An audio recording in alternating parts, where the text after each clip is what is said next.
L'homme requin Kisame. On a En fait, pour moi, le combat intermanga, faut se la jouer comme dans Jojo. C'est la première chose à faire, c'est comprendre le pouvoir adverse. Dans Jojo, faut comprendre le stand du mec en face. Bah du coup là, c'est pareil. Si tu changes, il faut que tu comprennes les pouvoirs du mec. Parce que sinon, ça peut être très compliqué. souvent l'image de Kisame comme étant une brute sanguinaire, mais c'est loin d'être le cas. Il a fait équipe avec un génie comme Itachi. D'ailleurs, Masterclass. Ça, c'est... Si on te demande c'est quoi une équipe de zinzin, c'est ça, quoi. Ouais, ça, c'est quelque chose. Ça, cette image-là veut dire tellement de choses. il l'admirait. Il a même dit que si Itachi ne faisait Magnifique. pas partie de l'Akatsuki, il n'aurait aucun mal à quitter l'organisation. Et si les deux avaient du respect l'un pour l'autre, c'est aussi parce qu'Itachi considérait Kisame comme... Magnifique. Il y a un moment, dans cette scène-là, il y a Kisame en mode, il commence à parler d'Itachi. Itachi lui dit quoi? Toi qui penses me connaître, te connais-tu vraiment? Il lui a chié dessus. Kisame, il a rigolé. Kisame, il a pété un câble. Il a dit, oh, putain. Ah, le mec, il vient de me chier dessus, là. 4K. Formidable. comme étant intelligent. D'ailleurs, au début de sa carrière ninja, Kisame a une tâche bien spécifique. Il est assigné à la surveillance interne et secrète des ninjas de Kiri. Et s'il a été choisi par ses supérieurs, c'est qu'il faisait déjà preuve d'une grande intelligence. Pour moi, les deux sont à égalité. Pour ce qui est de l'expérience, c'est autre chose. On a quand même affaire à deux combattants expérimentés. Jinbei a 46 ans et Kisame est mort à l'âge de 31 ans. 46 ans le tonton, hein. C'est vrai que on n'en parle pas assez, ce grand tonton là. Non, Brook c'est un cas à part, on peut pas compter Brook. Quelqu'un qui a la trentaine dans les Mugiwara, y a pas, hein. Jinbei s'est mis au karaté des Il y a hommes le Bafa, Jinbei. poissons dès son plus jeune âge. Francky, waouh, Francky, comment ai-je pu zapper Francky? Mais si, Francky, donc il y a de tout. Il y a de tout, donc c'est très bon. Et a très vite obtenu sa ceinture noire. Il était Ah, aussi vous avez cru m'avoir, hein? soldat dans l'armée de Neptune avant de devenir un pirate aguerri. C'est d'ailleurs là qu'il combattra de nombreux marines et prendra la tête des pirates du soleil. Jinbei 46 balais le tonton Jinbei, hein, putain. a combattu Au Port lieu de fonder une famille, le frérot, il fait quoi? Il squatte avec des jeunes, et bah... Cassidy Ace durant 5 jours avant l'arrivée J'abuse. Non, j'abuse. de Barbe Blanche. Il rejoindra d'ailleurs son adversaire dans la fameuse prison d'Impel Down. Autrement dit, Jinbei a des années d'expérience derrière lui, mais voyons voir ce que ça donne pour Kisame. Comme on l'a déjà dit tout à l'heure, Kisame faisait partie de la division Cypher, mais ce qu'il a fait montre toute l'expérience qu'il possède. Alors que son groupe de camarades est pris au piège par des ninjas de Konoha, Kisame décide de les supprimer lui-même pour Dingue. éviter qu'ils ne révèlent des informations à l'ennemi. Il finira même par supprimer son mentor Fugaki afin de récupérer Samehada. Dinguerie, hein. Que des histoires de zinzin dans l'Akatsuki. L'épée mangeuse de chakra. C'est là qu'on voit l'idéologie de Kisame. Il est prêt à faire le sale boulot Les mecs de l'Akatsuki, ils ont des histoires tellement sombres. C'est horriblement vrai et horriblement tragique. s'il le faut. Kisame Ce qu'ils partagent avec les membres des Shishibukai. Doflamingo, Kuma, Hancock, c'est vrai qu'ils partagent ça avec eux, hein. C'est vrai qu'on a tendance à comparer les deux, Akatsuki, Shishibukai, mais c'est vrai qu'ils partagent des points communs, hein. a beau être plus jeune que Jinbei, il n'empêche qu'il détient une certaine expérience de la vie et du combat. Là On encore, attend l'horrible backstory de Mid, effectivement. les deux sont à égalité. Pour la vitesse, promis, cette fois-ci, on n'aura pas d'égalité. On sait que Jinbei peut être aussi rapide sur terre que sur mer. On peut d'ailleurs le comparer à Ça me rappelle ce raciste de Huzu. Il a dit, tu bouges bien pour un homme poisson. Ce gros raciste de Huzu là. Et Jinbei lui a dit, t'as pas honte, espèce de merde. On est en 2022, t'es encore raciste. Espèce de chien. Il lui a dit, t'as pas honte gros, t'écoutes ce que tu dis un peu, tu bouges bien. Pour un homme poisson, non, c'est une dinguerie. la vitesse de C'est une dinguerie, Luffy Huzu, un peu de... Non, c'est bon, Huzu, t'exagères. Second, puisque Jinbei n'a aucun mal à bloquer les attaques de Luffy sous cette forme. On parle quand même d'un Luffy post-time skip, donc c'est d'autant plus impressionnant. On sait aussi que Jinbei, étant un homme poisson, est beaucoup plus rapide dans l'eau. Pour ce qui est de Kisame, eh bien, c'est un Jinbei, mais en moins bien. En fait, Kisame n'est pas réellement un homme poisson. C'est un homme qui a assimilé les pouvoirs du requin jusqu'à en devenir une forme hybride. Et bien qu'il soit rapide sur terre et dans l'eau, Jinbei est plus rapide sur ces deux terrains. Dans One Piece, on dit des hommes poissons qu'ils sont au moins 10 fois plus forts qu'un être humain. Mais si l'homme poisson normal possède autant de force, imaginez la force de Jinbei qui est peut-être le plus fort de son espèce. Imaginez Jinbei comme étant un surhomme parmi les surhommes. En plus d'être Qu'est-ce qu'il raconte? Il y a la percha qui se réveille là. fort, La il est percha, il va lui chier dessus. Après, effectivement, Magellan, on l'a vu contre le robot requin, il a pas fait grand chose. Franchement, Jinbei, on t'aime bien, mais bon, au bout d'un moment, faut pas non plus nous le vendre comme étant le Superman de tout ce qui est vie aquatique, hein. Faut être honnête, hein. Très grand, il mesure 3 mètres. Il est doté d'une sacrée résistance physique puisqu'il a encaissé un coup de poing de magma de la part d'Akainu. Le magma qui peut aller jusqu'à 1200 degrés Celsius, ce qui ne l'a même pas fait s'évanouir, tant sa force physique est impressionnante. Mais là où Jinbei montre une force Il y phénoménale, a Jack, mais Jinbei, c'est le plus fort de son espèce. J'ai pas entendu, il a dit quoi? Ce qu'il a dit, j'ai pas entendu, désolé. Il a dit, c'est le plus fort des hommes poissons. Ah bah non. Parce que Jack te chie dessus, Jinbei. Quelle fraude, Jinbei, c'est même pas l'homme poisson le plus fort. Ah bah après, c'est vrai que Jack, il est plus trop actif après. Hein. Ouais, disons que c'est l'homme poisson le plus fort en activité. c'est quand il effectue son Si Jack est encore actif, Jack est au-dessus. attaque qui consiste à soulever l'océan pour l'envoyer sur son ennemi. On dit qu'il est capable de soulever des tonnes d'eau sans problème. Jinbei possède la capacité de contrôler l'eau, jusqu'à même contrôler l'humidité de l'air autour de lui. En plus de ça, Jinbei est capable de maîtriser le haki de l'armement et le haki de l'observation. Passons maintenant à Kisame et forcément, il possède une force bien inférieure à celle de Jinbei. Et même si le chakra peut l'aider à renforcer son corps, à marcher sur l'eau, à se protéger, une petite réserve n'est pas suffisante. Mais justement, Après, la puissance de Kisame, c'est le Suiton. Donc, ça reste compliqué comme combat en vérité. Hein. C'est pas...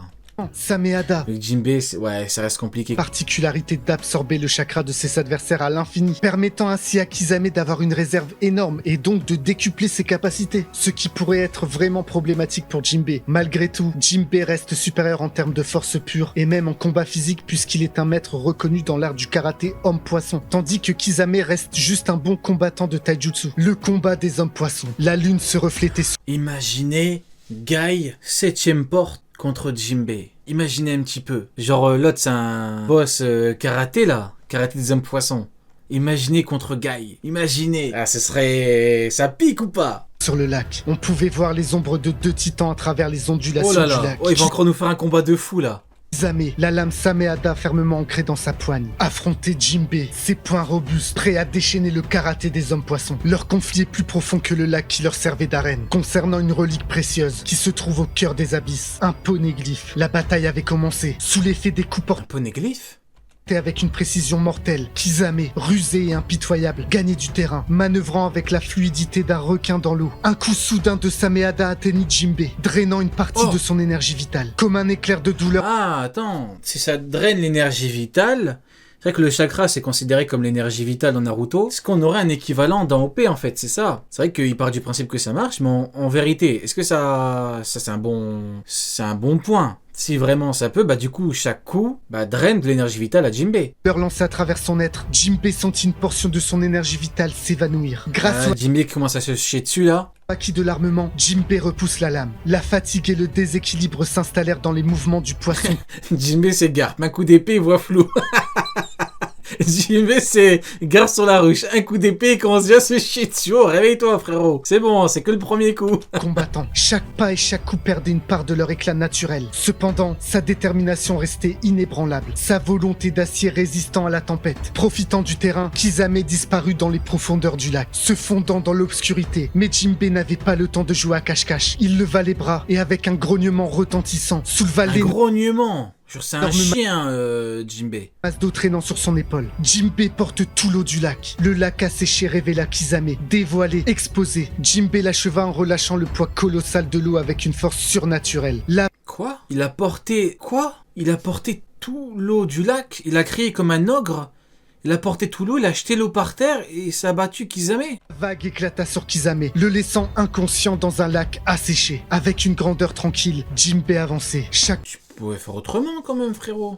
pas résonnant dans l'étendue de la boue et des roches. La douleur de la bataille était là, gravée dans ses muscles. La douleur de la bataille, mais c'est juste pris un coup d'épée. C'est pris un coup d'épée, si j'ai bien compris, c'est pris un coup d'épée, c'est chié dessus, il a porté l'eau, il l'a jeté par terre. C'est ça la grandeur de la bataille? Mais elle était surmontée par la satisfaction d'un combat bien mené. Le poneglyphe, qu'il avait déterré des entrailles de la terre, écoutez, c'est pas scintillait grave. d'un éclat doux dans sa main. Kisame gisait là, vaincu et inconscient. Les restes de l'ancien Le combat de Zins.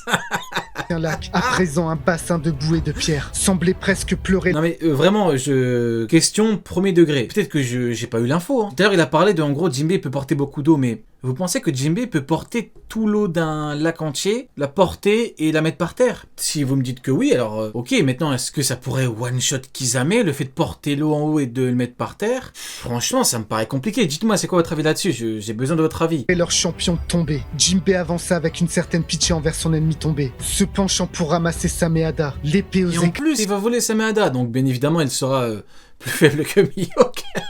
Une trace de respect passa sur le visage de... Ce que je filme, c'est que pour beaucoup, c'est ça. Voilà, là, il y a Jinbei. À partir du moment où il tient l'épée, il est plus faible que Mihawk. Si tu peux avoir le niveau que tu veux, tu trouves une épée par terre, tu la prends, tu deviens automatiquement plus faible que Mihawk. Voilà pourquoi je vous dis que c'est complètement ridicule. C'est ridicule.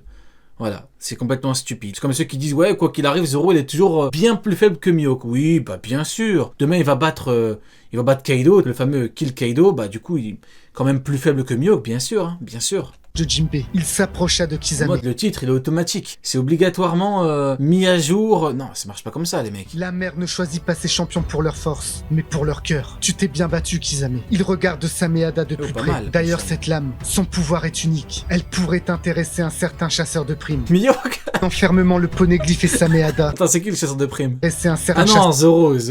Putain, j'ai eu peur. chasseur de primes. Tenant fermement le poneglyphe et Sameada, Jinbei se dirigea vers l'horizon, laissant derrière lui un champ de bataille silencieux. C'est l'heure du combat. En toute honnêteté, le premier combat, j'ai vraiment aimé le truc. À un moment, il a brain et tout. Le deuxième, je pense qu'il aurait pu un peu mieux gérer. Au niveau des caractéristiques, j'ai bien aimé. Hein. Le problème, c'est que le combat, j'aurais quand même préféré autre chose. Mais bon, c'est pas grave, on va continuer. Qui m'excite le plus, les deux marionnettistes, Doflamingo et Sasori. Mais avant ça, on va d'abord essayer de comprendre qui est le plus intelligent des deux. Commençons par... Pareil, Doflamingo, tu connais pas le pouvoir. S'il arrive à te maîtriser, s'il arrive à te contrôler avec le fil, t'es finito. Encore un pouvoir compliqué.